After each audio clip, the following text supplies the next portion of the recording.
Sabi nila, pag friend mo pa daw yung ex mo, it's either mahal niyo pa yung isa't isa or never niyo talagang minahal yung isa't isa. Pero alam nyo, sa dami ng mga in-interview ko sa content ko, ang dami ko na-realize. And yun yung hindi sa lahat ng pagkakataon, nandun sa dalawa yung choices kung bakit friend mo pa sila. Kasi natutunan ko na meron naman pala talagang mag-ex na naging magkaibigan. Pero eventually, kumbaga parang sa tagal ng panahon nilang break, parang nabigyan nila ng time yung isa't isa, yung relationship nila to rest. Kaya after some time, naging open na lang sila na magkaroon ng new relationship aside doon sa romantic relationship na nagkaroon sila. And nag-agree din yung isa kong friend.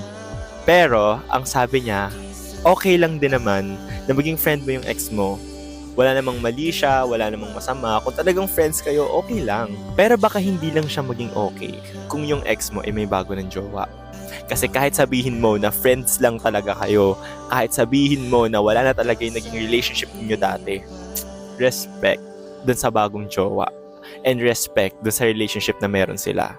Kasi baka mamaya, friends naman talaga kayo, wala namang kayong ginagawang masama, pero maging reason pa yun para mag-away sila. And for sure naman, ikaw sa sarili mo, ayaw mo rin na magkakajowa ka tapos may ex pang umaaligid-aligid dun sa jowa mo.